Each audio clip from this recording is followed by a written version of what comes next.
जय श्री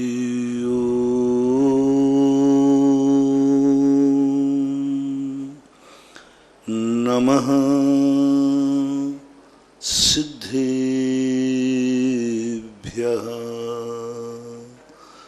जय श्री नमः सिद्धेभ्यः।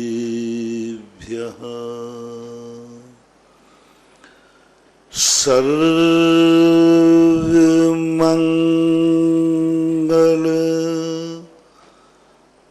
मांगल्यम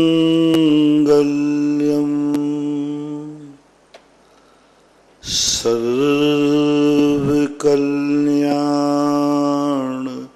कारकम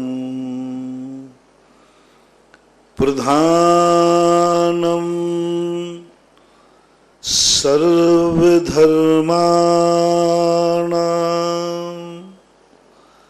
जैनम जयतु शासनम जैनम जयतु शासनम। पंच परमेष्टि भगवान की जय हो। आचार्य श्री गुरुवर कुंद कुंद महाराज की जय हो। आचार्य श्री गुरुवर विद्यासागर महाराज की जय हो। परम उपकारी निर्यापक क्षमण मुनि पुंगा श्री सुधासागर जी महाराज की जय। आचार्य संघ की जय। नमो। शुद्धता और पवित्रता का अर्थ होता है जो व्यक्ति खाली होता जाता है, पर वस्तुओं से रहित होता जाता है, जिसके पास कुछ भी नहीं बचता। सोशल डिस्टेंस इतना हो जाता है कि वो चेतन को नहीं अचेतन को भी अपने पास नहीं रखता। पवित्र व्यक्ति वह नहीं है जो सबको समेट के रखता है। पवित्र व्यक्ति वह नहीं है जो सबकी सोचता है। पवित्र व्यक्ति वह नहीं है जो दुनिया के संबंध में अपनी स्वार्थ की इच्छाएं पूरी करता है। पवित्र वह है जो सत्य से भी ऊपर उठ जाता है। पवित्र वह है जो अच्छाइयों से भी ऊपर उठ जाता है। बुराइयां तो बहुत दूर की बात रही, वो तो होते ही नहीं। जिसे दुनिया अच्छाइयां कहती है उससे भी ऊपर उठ जाता है। जिसे दुनिया सत्य कहती है वो सत्य से भी ऊपर उठ जाता है। उसे सत्य और असत्य की अनुभूति ही नहीं होती, अनुभव में ही नहीं आता, उसके ज्ञान में नहीं आता कि दुनिया में कोई सत्य भी होता है, कोई असत्य भी होता है। उसके ज्ञान में नहीं आता कोई पुण्य भी है, कोई पाप भी है। उसके ज्ञान में नहीं आता कि वो पापी भी है कि पुण्यात्मा है। ज्ञान में आता भी है तो ज्ञान में झलक जाता है, अनुभव में नहीं आता। जब जिस व्यक्ति के अनुभव में नहीं आता दुनिया में अच्छा बुरा क्या है, वह सबसे ज्यादा निर्दोष और शुद्ध और पवित्र आत्मा है। जिनको एक व्यक्ति अच्छा कहता है, एक व्यक्ति ऐसा है कि वो वहां से गुजर गया, वही उसके अच्छा नहीं लगता।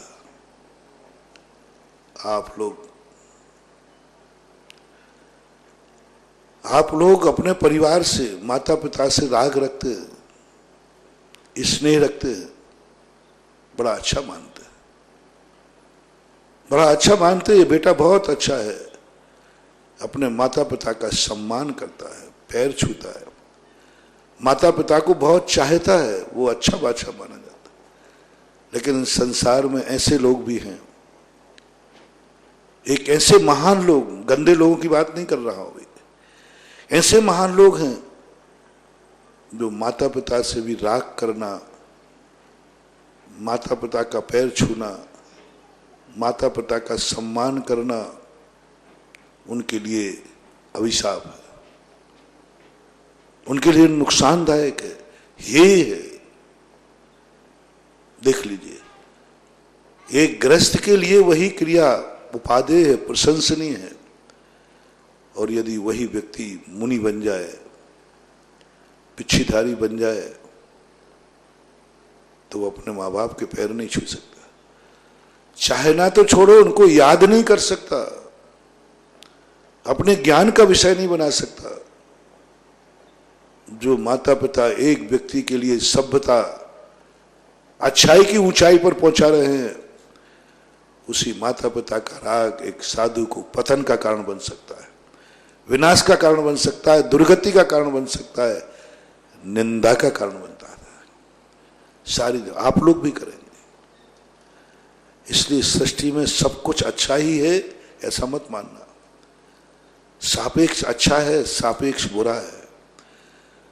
कुछ कार्य ऐसे हैं जो सर्वथा बुरे हैं, कुछ कार्य ऐसे हैं किसी व्यक्ति को अच्छे हैं, किसी व्यक्ति को बुरे हैं। मैं आपसे पूछता हूं, आप ही निर्णय कर लेना। एक पिताजी आ रहे थे, उनका बेटा उनको देखकर खड़े हो गया, पैर छू ले, अभिवादन किया। ये उसने अच्छा किया कि बुरा किया? अच्छा किया। अब वही मुनिराज भी थे, वो भी मुनिराज बन गए। मुनिराज को भी उन्हीं ने जन्म दिया था। और मुनिराज जैसे ही वो पिताजी आए, मुनिराज खड़े हो गए, उनका पैर छू लिया, अभिवादन किया। आपको कैसा लगा?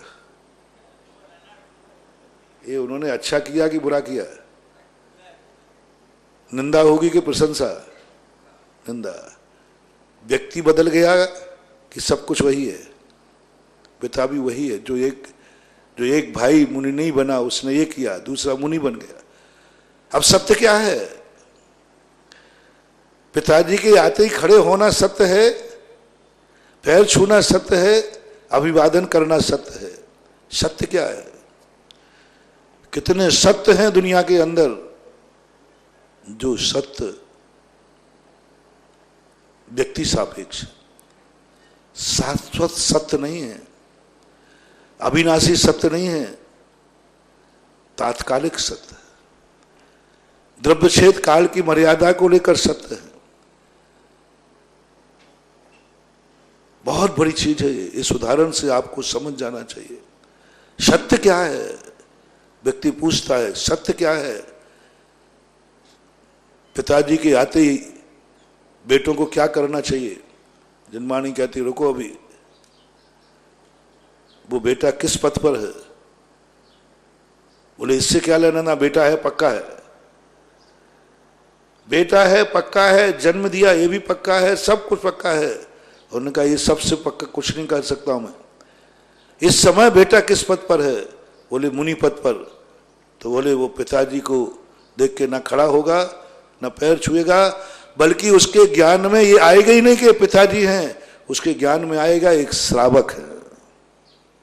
यहां तक कर दिया पिता हैं ये मेरे, ऐसी अनुभूति में नहीं आएगा।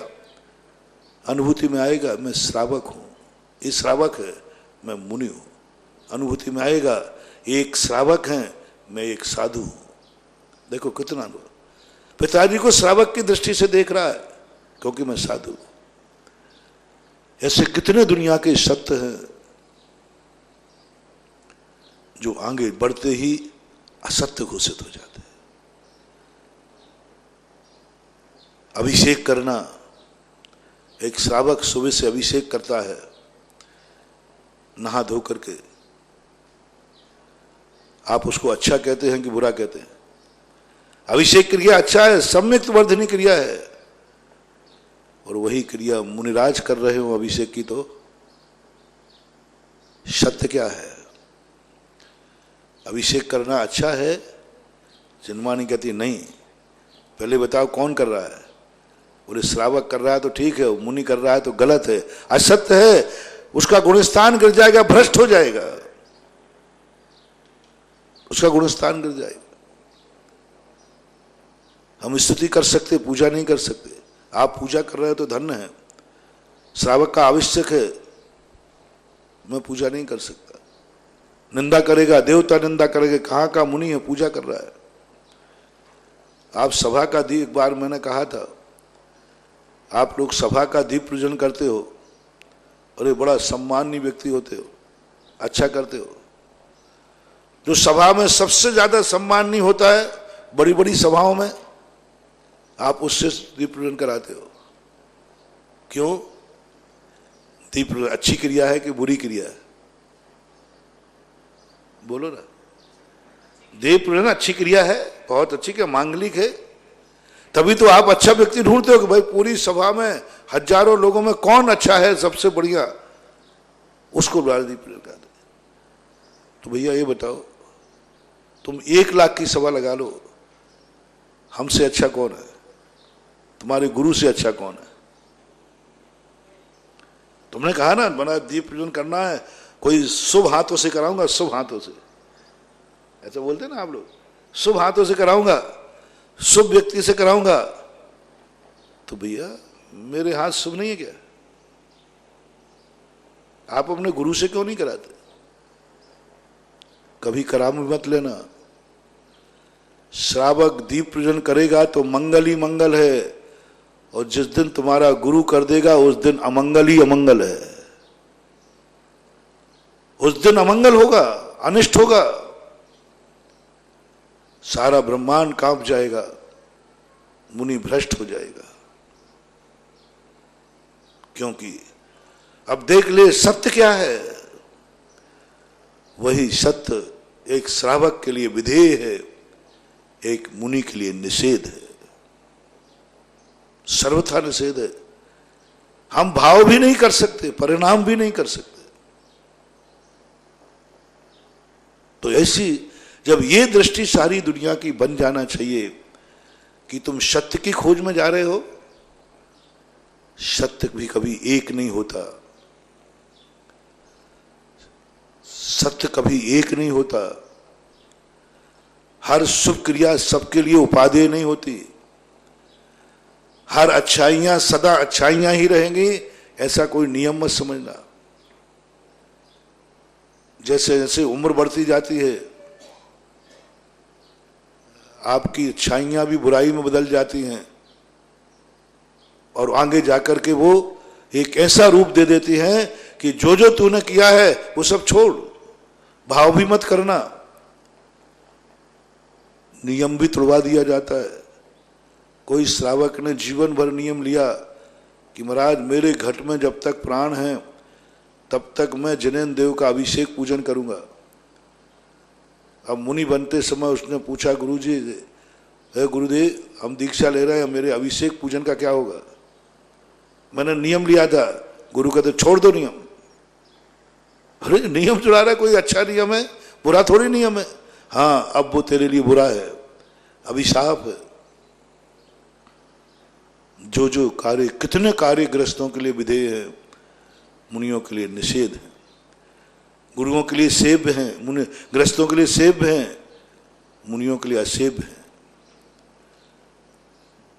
मुनियों के लिए सर्वथा विसेव्य है कई कार्य, और ग्रस्त के लिए सर्वथा विसेव्य नहीं है।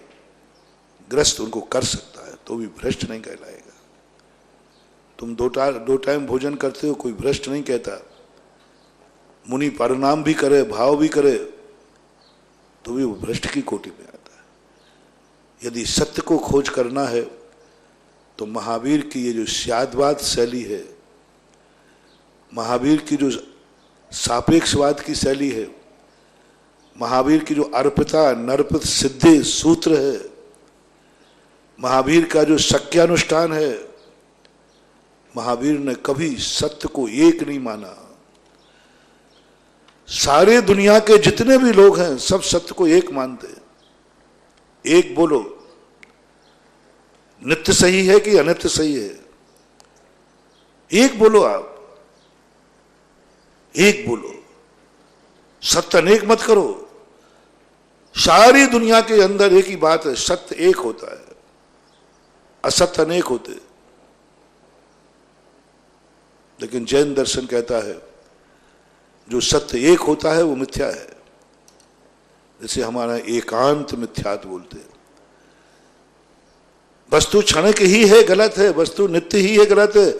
वस्तु को करता ही है, दूसरा गलत है। सब पूरा जितने दुनिया में मत हैं, मतांतर हैं, सभी मत एक ही चीज मानते हैं, सत्य एक होता है। सारा संसार जैन दर्शन को छोड़कर, और जैन दर्शन कहता है सत्य कभी एक होता ही नहीं है, वस्तु व्यवस्था ही नहीं। सत्य यानी धर्म। एक साथ एक समय में एक वस्तु में अनेक धर्म विद्यमान रहते, उसको अनेकांत बोलते। वस्तु अनेकांतमयी है, एकांतमयी नहीं। वस्तु एक धर्मात्मा नहीं है, अनेक धर्म से युक्त है, धर्मों का पिंड है। एक धर्म रूप नहीं है कभी भी, अनेक धर्म रूप है। जब ये दृष्टि दी तो मैं कैसे देखूं वस्तु के अनेकताओं को, तो उन्होंने एक चश्मा दिया, प्रमाण नये रदिगमा। तुम नयों के माध्यम से सापेक्ष करके वस्तु को देखो। व्यवहार नय से इस सृष्टि का सत्य अनेक रूप है, निश्चय नय से वस्तु का सत्य एक रूप है। वस्तु एक रूप है, वस्तु निश्चय नय तो कहता वस्तु दो मानते ही क्यों हो तुम? अद्वैत मानो ना, एक ही वस्तु है, सब एक ही है, सब एक नाम से जानो। निश्चय नय कहता है ऐसे शब्द का चयन करो, ऐसा ध्यान करो जो एक शब्द में सारी दुनिया आ जाए। अन्य दर्शनकारों ने भी यही बात कही। उन्होंने कहा महाराज, अपने गुरु से पूछा मुझे एक वस्तु बताओ, मैं उसी का ध्यान करूं, उसी की अर्चना करूं, उसी में लीन हो जाऊं। हम कहां कहां जाएंगे, किस किस को पूछेंगे, किस किस की आराधना करेंगे? हमें एक मॉल बताओ जहां हर चीज मिलती हो। आज मॉल का सिस्टम क्यों चला? इसलिए कि व्यक्ति के पास समय की कमी है। वो सब्जी लेने जाए पूरब में, किराना लेने जाए बाजार में, कपड़ा लेने जाए इधर, तो वो दिन भर क्या करेगा? वो कहता मेरे पास टाइम नहीं है, मुझे ऐसा दुकान दीजिए जहां पर सब चीज एक बार में ही मिल जाए, हमें दूसरी जगह जाने नहीं पड़े। आज लोगों का पैटर्न हो रहा है, मॉल पसंद करते हैं। जितने बड़े आदमी होते हैं मॉल पसंद करते हैं, और उस मॉल को पसंद करते हैं जिसमें दुनिया की हर चीज उपलब्ध होती है। और छोटे मोटे आदमी हो गए हैं वे मॉल में नहीं जाते। वे कहें क्या फर्क पड़ता है, दिन भर बैठे ही तो हूं, चलो घूमना हो जाएगा। सब्जी लेने जाएंगे वो 2 किलोमीटर, फिर दूध लेने जाएंगे 2 किलोमीटर। वो दिन भर घूमते ही रहते हैं, सुबह से शाम तक जाकर के फिर पूरा मटेरियल इकट्ठा कर पाते हैं। क्योंकि एक लाके घर रख के जाएंगे, फिर दूध का कैन ले जाएंगे, फिर किराना सामान खरीदना तो उसके लिए जाएंगे, फिर अनाज खरीदना मंडी जाएंगे। छोटे मोटे आदमियों के काम है। बड़ा आदमी कहता मेरे पास इतना टाइम कहाँ है, एक स्थान पर सब। मॉल क्यों चले? मॉल बड़ी सिटियों में चलते हैं, अमीरों के लोगों में चलते हैं, गरीब के यहाँ मॉल नहीं चलते। क्योंकि जो मॉल खोलेगा वो उतनी सारी कसर निकाल लेगा जितना तुम अलग अलग जाकर के स्कूटर घुमा रहे थे। अब 4 दिशाओं में तुम्हें 4 वस्तु लेने के लिए 4 किलोमीटर जाना पड़ा। कितना पेट्रोल जल गया, समय कितना खराब हुआ, सब कुछ हुआ। मॉल वाला कहता है तुम ये 4 चीजें लेने गए, तुम्हें लगे 2 घंटे, तुम्हारा पेट्रोल खर्च हुआ 100 रुपये का, रिक्शा अलग। ऐसा करो कि जो वस्तु तुम्हें 10 रुपये में मिलती है वो तुम्हारी घर आकर 20 रुपये में पड़ेगी, मेरे से 15 रुपये में ले लो। उसने सोचा ये तो 5 का सौदा है। मूर्ख, 5 का सौदा नहीं, उसने 5 कमाया है। कैसी बात! एक बार मैंने कहा था ना कि व्यापार बनिया कौन होता है। 10 लोगों को कपड़ा चाहिए, सूरत जा रहे हैं। ये व्यापार क्यों दिया ऋषभदेव ने? व्यापार की कला क्यों सिखाई? 10 लोगों को कपड़ा चाहिए और सभी लोग 5-5 हजार रुपये का कपड़ा लेना चाहते हैं। सबको 5,000 का कपड़ा चाहिए, 10 लोग हैं, 50,000 हो गए ना। अब वो कपड़ा उनको सूरत में मिलता है, मान लीजिए। अब वे 10 लोग सूरत कपड़ा लेने चल पड़े ट्रेन से, अच्छा कपड़ा मिल रहा है, तो सूरत में जाने में कितने दिन लग जाएंगे? 12 घंटे। एक दिन वहां का, एक दिन आने का। उस व्यक्ति 10 लोगों की एक दिन की कीमत कितनी है? एक दिन में वो कितने कमाते हैं? अच्छा, जैनी का, बनिया का, थोड़ा बीच का व्यक्ति ले लो, 1,000 रुपया तो मान लें, तो 10,000 रुपया उसने की कमाई चली गई, क्योंकि आज कोई 4-10 लोग नहीं कमाएंगे। किराया कितना लग गया पता भाई पवन बाबू? जाने आने का? चलो तुम जो कह दो वो मान लूंगा। 10,000 हुआ, 20,000 हो गया, 70,000 रुपया हो गए। अब रास्ते में रिक्स कितनी है? एक गाड़ी में 10 हैं और गाड़ी गई तो 10 गए, उसकी कीमत कितनी है? कोई डाकू ने लूट लिया, 10 का पैसा चला गया, कितना? अंत में जाकर के वो 50,000 का माल 1 लाख रुपए में पड़ा, और लौट के आए घर वापस 1 लाख रुपए। आदिनाथ ने कहा ये तो बर्बाद हो जाएंगे। उन्होंने कहा मैं एक ऐसी कला निकालता हूं जो 50,000 का माल है, उसमें मात्र तुम्हारे 60,000 खर्च होंगे। ऋषभदेव ने सोचा, पूछा, विचार किया कि तुम्हारा माल ये कितने रुपए में पड़ा? बोले साहब 1 लाख रुपए में पड़ा। यदि मैं एक ऐसी कला बताऊं कि यही माल तुम्हें 60,000 में पड़ जाए तो? सब खुश। अरे बोले गुरुदेव भगवान क्या बात कर रहे, 40,000 बचेगा, बताओ। उन्होंने उन्हीं 10 में से एक को बुलाया, बोले इधर आ जा,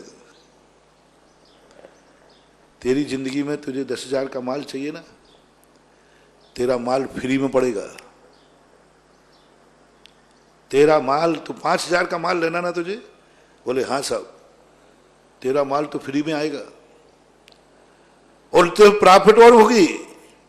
अभी तू अपना माल लेने गया तो कितने खर्च हो गए? तो बोले साहब जो सबके खर्च हुए 10,000 रुपया खर्च हो गया, 1 लाख रुपया पड़ा। और मैं कहता हूं तेरे 10,000 रुपया बचेंगे, खर्च भी बचेगा। तू अकेला व्यापार करना सीख, ये 9 लोग नहीं जाएंगे, तू अकेला सूरत चला जा और 5 लोगों की लिस्ट ले जा और माल लेके आ जा,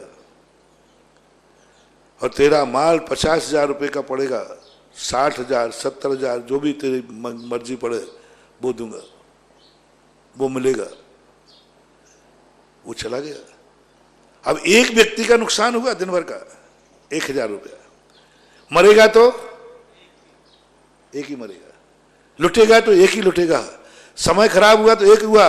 और उसने माल लाके यहां ले दिया और 10 लोगों को बांट दिया। बोले साहब ये जो माल है हम 6,000 रुपये में देंगे। वो मिला उसको 5,000 में है, दूंगा 6,000 को।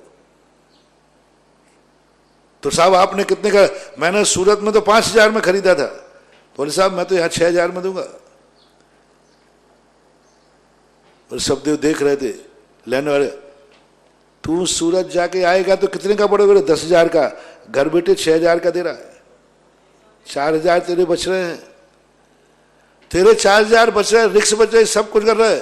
उन्होंने कहा हाँ, उसने माल ले लिया 6,000 का, और क्या मजे उड़ा रहा है। जो आदिनाथ भगवान आपने हमारे 6,000 रुपया बचा दिए, नहीं 10,000 का पड़ता, 4,000 रुपया बचा दिए। जय भगवान, भगवान की जय हो, ओ प्रजापति जो। अब ढगे सब लोग जयकारा बोलने।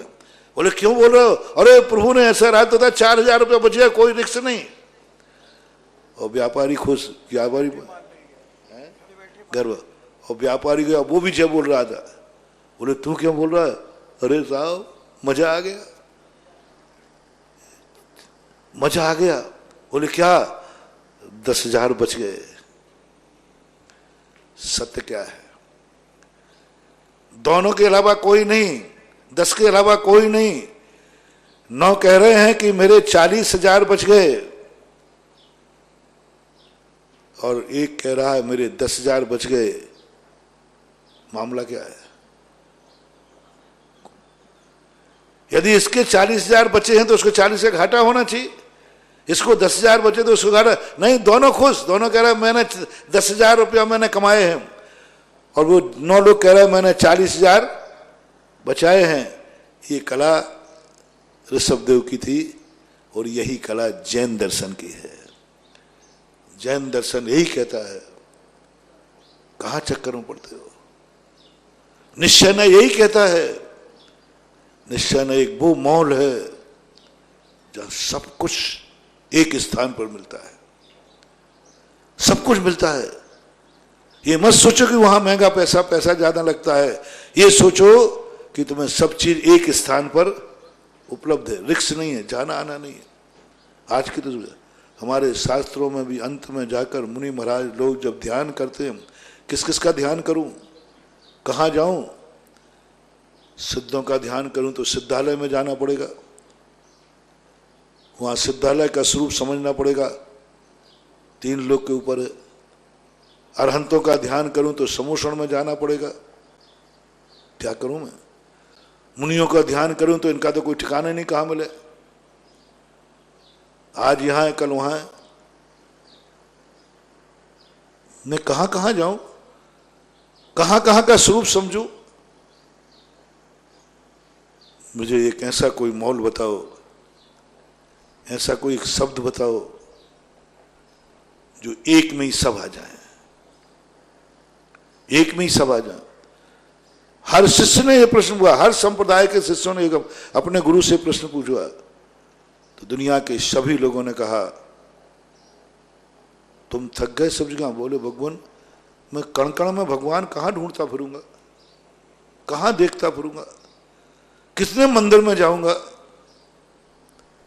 तुमने कहा ठीक है, एको ब्रह्मा द्वितीयो नास्ति, एक ब्रह्म स्वरूप का ध्यान कर लो,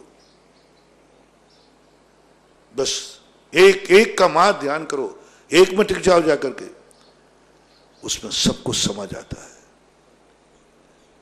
कृष्ण जब श्री कृष्ण ने जब महाभारत में अर्जुन को उपदेश दिया, तब यही रूप दिखाया, तू मुझे क्या समझ रहा है। एक मैं अर्जुन हूं, मैं ही भीष्म पितामह हूं, मैं ही द्रोणाचार्य, मैं ही कृपाचार्य, मैं ही धृतराज, मैं ही दुर्योधन, मैं ही गंधारी, मैं ही कर्ण, सब कुछ मैं हूं, मेरे अलावा कुछ नहीं है इस दुनिया में। तू मुझे देख, मुझे देख। तू किसको मार रहा है? मुझे। कौन मारेगा? मैं ही वो हूं जिसको तीर चलाना है तू। और तू कौन है? अर्जुन? नहीं, अर्जुन मैं हूं, तू किसी कृष्ण है, और दोनों है ही नहीं।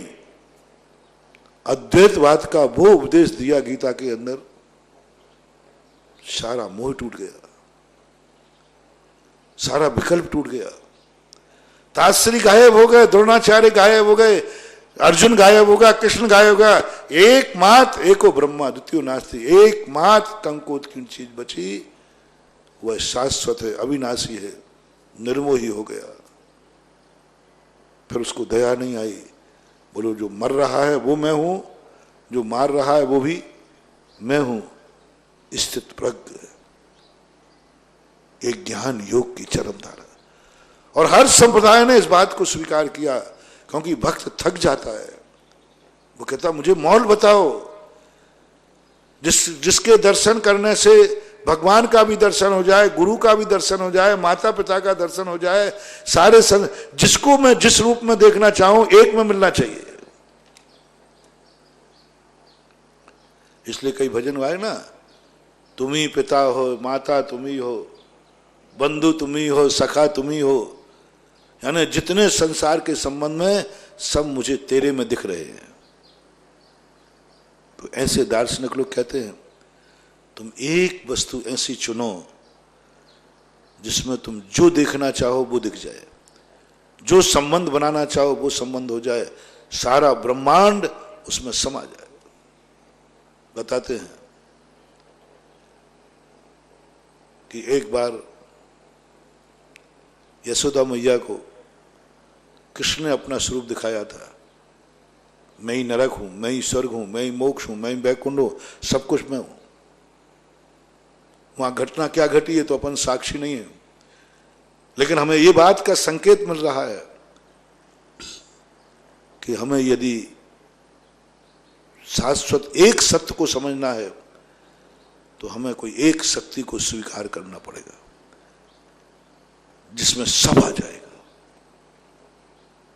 जैन दर्शन ने ये अधिकार किसी एक भगवान को नहीं दिया। जैन दर्शन ने अधिकार तो दिया, लेकिन किसी एक भगवान को नहीं दिया, किसी एक व्यक्ति को नहीं दिया, एक वस्तु को नहीं दिया। उन्होंने दृष्टि को दिया ये अधिकार। जैन दर्शन कहता है वस्तु एक नहीं हो सकती है, जो अनेक है वो अनेक ही रहेगी। तो एक कैसे हो सकता? वस्तु तो अनेकांतमयी है, प्रत्येक वस्तु का स्वचतुष्टय है। हम कभी एक में सब कुछ नहीं देख सकते, एक सब कुछ नहीं हो सकता, एक सब कुछ नहीं हो सकता। चेतन अचेतन कैसे हो सकता है? इस संसार में कुछ विरोधी संबंध है जो एक में स्थापित नहीं होते। वहां क्या कहा गया? तुम्हें हम एक वस्तु देते हैं, तुम्हें उससे जो संबंध बनाना हो सब संबंध बनाइए, एक में सब कुछ मिलेगा, तुम्हारी हर इच्छा पूरी होगी। जैन दर्शन कहता है नहीं, ये अनर्थ हो जाएगा। संसार में कुछ संबंध ऐसे हैं जो एक से नहीं बनाए जा सकते। उदाहरण देता हूं, माता को क्या पत्नी का रूप देखा जा सकता है? क्या पत्नी में मां का रूप देखा जा सकता है? एक में हमें दो रूप चाहिए। संसारी व्यक्ति को कभी पत्नी चाहिए, कभी मां चाहिए। क्या एक स्त्री में वो दो रूप देख लेगा? आपकी दुनिया क्या कहती है? उसको दोनों चाहिए, मां भी चाहिए, पत्नी भी चाहिए। और वो कहता है हमें दो स्त्रियां नहीं चाहिए घर में। हमारे घर में क्योंकि स्त्रियां लड़ती हैं ज्यादा, मुझे नहीं चाहिए। पत्नी आएगी तो वो मां से लड़ेगी, और मां लड़ेगी तो हम क्या निपटारा करेंगे? है भगवान मुझे एक ऐसी वस्तु दो, एक ऐसी स्त्री दो, जब मैं उसे पत्नी रूप में देखूं तो पत्नी हो जाए, जब मां रूप में देखूं तो मां हो जाए, बहन रूप में देखूं तो बहन हो जाए, बिटिया के रूप में देखूं तो बिटिया हो जाए, और माता जी के रूप में आरिका माता देखूं तो आरिका माता हो जाए, ब्रह्मचारिणी देखूं तो ब्रह्मचारिणी हो जाए। संसार के जितने स्त्रियों के नाते हैं, फूफा फूफी मामी मामी जो भी आप मानते हैं, चाची, सब एक में बता दो। कोई है दुनिया का माई का लाल जो इस प्रश्न का जवाब दे सके? सारे संबंध एक में होना चाहिए। स्त्री एक है, और जितने रिश्तेदारों की पहले लिस्ट पर लेना ना, सासू की भी, चाची की भी, मामी की भी, फूफी की भी, जितने स्त्रियों के संबंध हैं। और फिर अपन भगवान के सामने कहेंगे भगवान हम ज्यादा स्त्रियों को नहीं रख सकते, आजकल महंगाई का जमाना है, खर्चा ठंडा पानी है, और इनमें लड़ाई झगड़े बहुत होते हैं। आप मुझे एक वस्तु दे दीजिए, उसमें आप बटन लगा दीजिए, स्विच लगा दे, उस पर लिख दिए पत्नी का बटन दबाएगा तो ये पत्नी हो जाएगी, मां का बटन दबाएगा तो मां हो जाएगी, बेटी का दबाना। क्या ये संभव है? नहीं, असंभव। यही पिता में लगा लेना, यही भाई में लगा लेना, यही दोस्त में लगा लेना, यही महाराज में लगा लेना, यही भगवान में लगा लेना। क्या तुम गुरु से सारे संबंध बना सकते हो? नहीं बना सकते। क्या तुम भगवान से सारे संबंध बना सकते हो? नहीं बना सकते, नहीं बना सकते। इसलिए जैन दर्शन ने कहा वस्तु किसी एक में नहीं देखी जा सकती, वस्तु अनेक हैं, अनेक ही रहेगी। हमारे यहां वस्तुओं की गणना की, अनंत जीव हैं तो अनंत रहेंगे, पुद्गल अनंत अनंत है तो अनंत अनंत रहेंगे, कालाणु असंख्यात है तो असंख्यात रहेंगे, धर्म द्रव्य अधर्म द्रव्य आकाश काल का आकाश ये तीन एक है तो एक रहेंगे, गणना करके दे दी। इनको कभी मिलाने की चेष्टा मत करना। यदि तुम्हें एक रूप ही तो चाहिए है तो वस्तु को एक मत करो, दृष्टि को एक कर लो। और दृष्टि भी आप अपनी दृष्टि में देखना शुरू करो, वस्तु को एक मत करो, आपकी दृष्टि बदल दो। लेकिन दृष्टि बदलने का अर्थ पूरी छूट नहीं होगी। कुछ दृष्टियों में ऐसी चीज आ जाए जो सब में लागू हो सकती है, लेकिन कुछ संबंध ऐसे हैं जो सब में लागू हो ही नहीं सकते। तो जैन दर्शन ने कहा तुम्हें एक दृष्टि से सबको मां के रूप में देखो, मां के रूप में देखो, दृष्टि बना लो। बोलो संसार की हर स्त्री को मां के रूप में देखा जा सकता है कि नहीं? कोई बुराई तो नहीं, कोई गलत तो नहीं कहेगा। अपनी से बराबरी वालों को, संसार की प्रत्येक स्त्री को बहन के रूप में दो, दृष्टि बदल दो। वो बहनें हैं नहीं, सबको बहनें मत बनाओ। सब तुम्हारी बहनें नहीं बनेगी, बहन तो वही बनेगी जो एक मां से पैदा हुई हो। लेकिन तुम्हें हर स्त्री में बहन देखना है, दिख जाएगी। दृष्टि बदल दो, स्त्रियों को मत बदलो, दृष्टि बदल दो, बहन के रूप में देखो। छोटी उम्र वाली है, उन सबको बेटी मत बनाओ, वो तुम्हारी बेटी नहीं बन पाएंगे। बस दृष्टि में बेटी लाओ, छोटी उम्र वाले को बेटी के रूप में देखो, माता बहन सुता पहचानो। दृष्टि बदल दो, दृष्टि में देखो। लेकिन सारे संबंध दृष्टि से नहीं होंगे। जैसे हमने कहा कि सारी दुनिया की माताओं को मां के रूप में देखो, अब दूसरा का महाराज जी सारी दुनिया की स्त्री को पत्नी रूप में देख लो।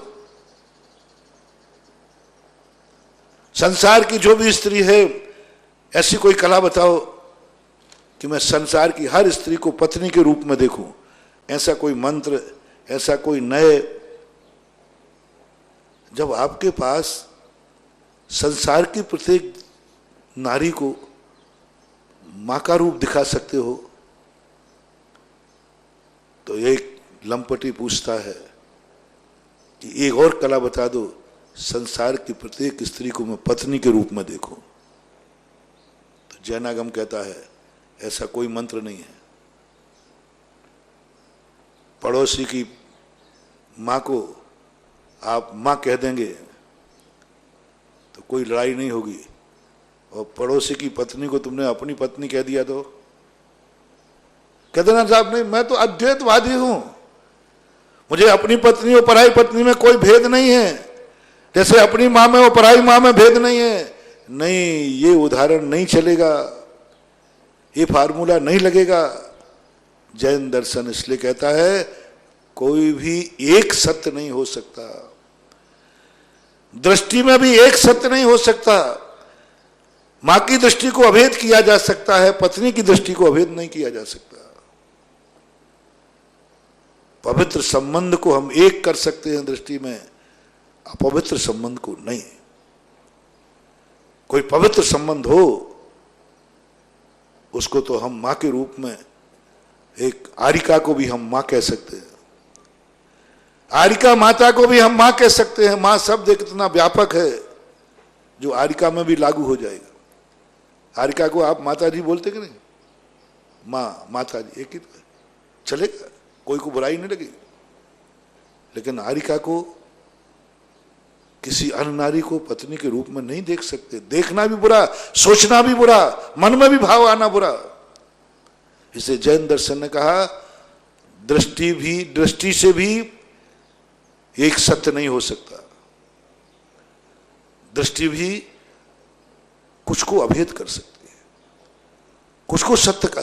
एक सत्य कर सकती कुछ को, फिर भी कुछ तो रहेगा ही।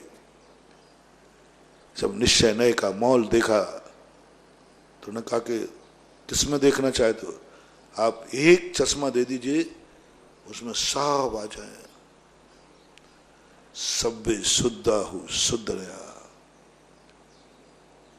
विन्नेया संसारी सब्बे शुद्धाहु शुद्धनया समणा अमणा नेया पंचंदी निम्मणा परे सभ्य।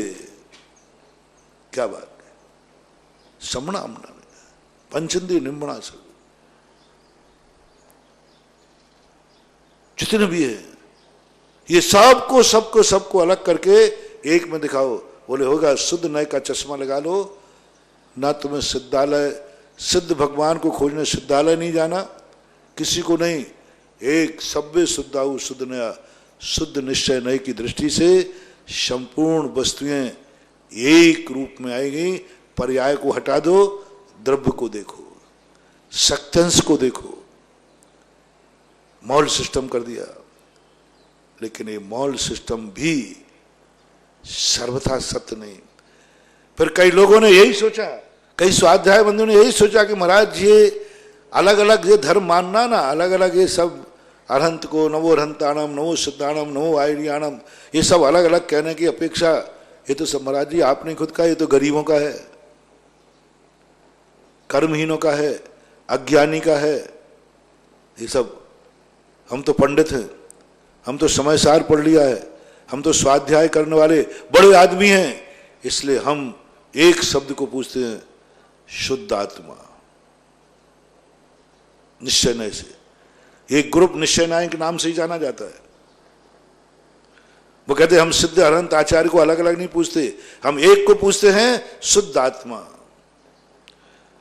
और शुद्ध आत्मा निश्चय नय की दृष्टि से ऐसा मॉल है, उसमें सिद्ध भी आएंगे, निगोद भी आएंगे, सब आ गए महाराज, अरहंत भी आ गए, सिद्ध भी आ गए, आचार्य भी आ गए, सब आ गए, सब आ गए।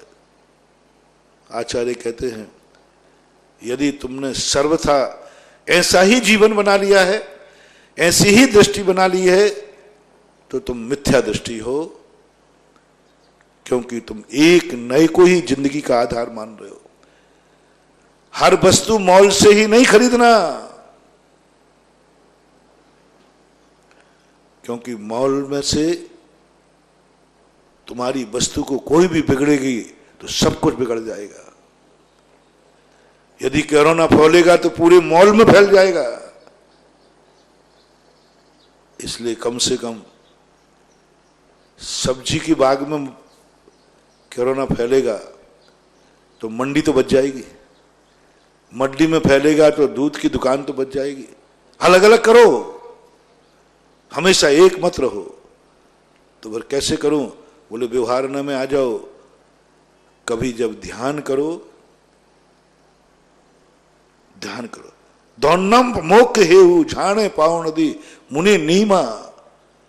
हे मुनिराज, तू जब ध्यान में बैठे निर्विकल्प हो जा। कल एक शाम को प्रश्न आया था, नमोकार मंत्र को कैसे ध्यान करूं, कैसे जाप करूं, कैसे करूं?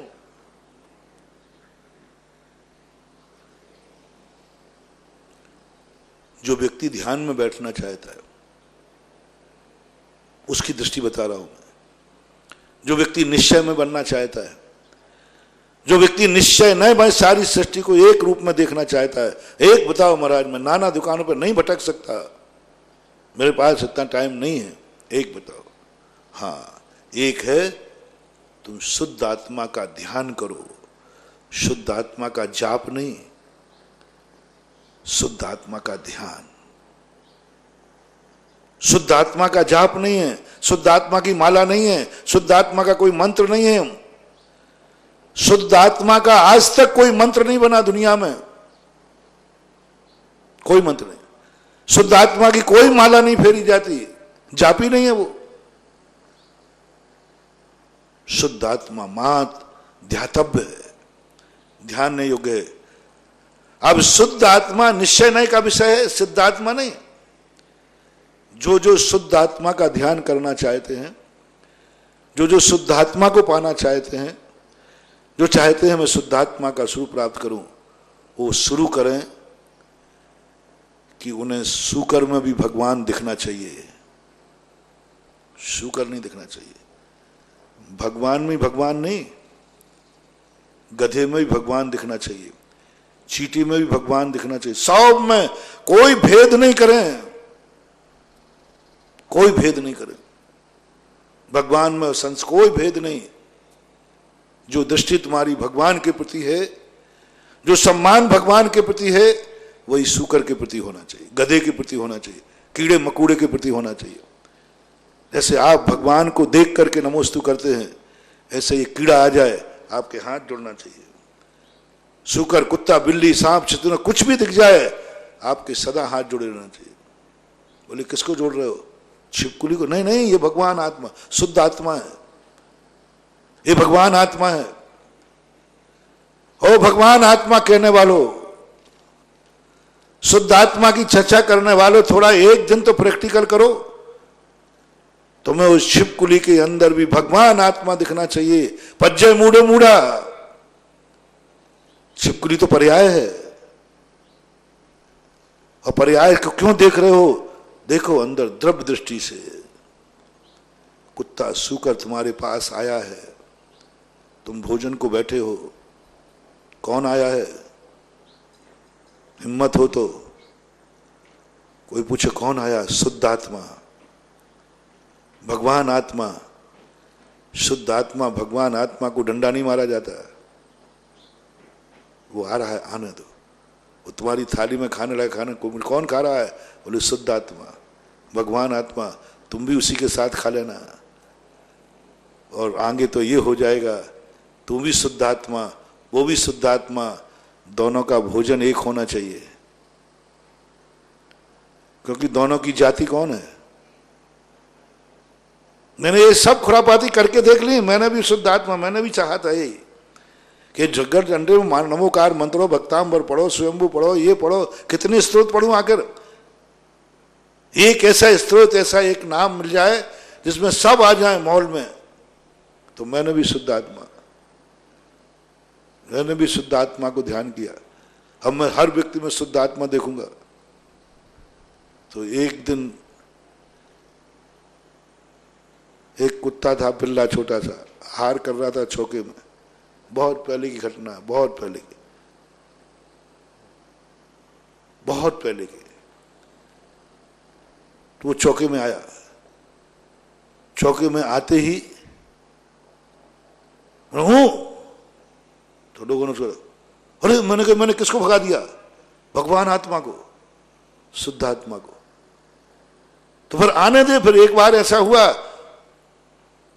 कि एक बिल्ली थी, वो आई चौके में, तो मैंने देख लिया, मैंने कहा अब नहीं भगाऊंगा, भगवान आत्मा है, शुद्ध आत्मा है। तो बिल्ली आई मेरे पास और पैरों के पास से निकल गई छूती हुई। मैंने अंतराय कर दिया, कर नहीं था। मैंने सोचा मैंने अंतराय क्यों किया? किसने छुआ था? बोलो ना, शुद्ध आत्मा, भगवान। और भगवान और शुद्ध आत्मा को छूने वाले से अंतराय किया जाता क्या? और मैं सोच में पड़ रहा कि मैंने अंतराय ठीक किया कि गलत किया। भगवान आत्मा ने छू लिया था तो अंतराय क्यों किया? इधर मूलाचार कहता है बेटा अंतराय नहीं करते तो ध्यान रखना। हमने कहा ये दो माताएं गड़बड़, इन दो माताओं के चक्कर में माता एक होना चाहिए, और हमारी तो चार चार माताएं। कांटा साले कीच का और पराया काम, माता साले दूसरी और सांझ का काम। दो माताएं हो जाए तो आफत है। एक कहती है भगवान आत्मा देख, दूसरी कहती है चरणारे अंतराय कर, बिल्ली छू गई है। सत्य क्या है? सत्य में बताओ, वो बिल्ली है या भगवान आत्मा है? बिल्ली है तो भगवान आत्मा क्यों कहा? भगवान आत्मा है तो क्यों कहा? ये टीस है, टीस थी वर्षों तक, इसमें मैं पागल होता था। समय सार पढ़ो, सब पर्याय दूर। चरणानुग में आओ, सब पर्याय ये है, ये है। अरे सत्य क्या है? तुम दोनों मेरी माता हो, दोनों पूजनीय हो। सापेक्ष सत्य होता है, दृष्टि सत्य होता है। आपकी दृष्टि क्या है? वही चीज वस्तु जो है अनर्थकारी हो जाएगी। यदि आहार के समय तुमने शुद्ध निश्चय नए से सूकर को देख लिया, शुद्ध निश्चय ने लगा दिया, तो क्या होगा फिर? दुनिया कहेगी देख सूकर के साथ खा रहा है। और अभेद कर दिया जो मैंने कहा था, शुद्ध निश्चय नए में सब एक हैं, सबका एक सब भोजन है। अब क्योंकि सूकर भी भगवान, आत्मा तुम भी, तो दोनों का भोजन एक और कर दें।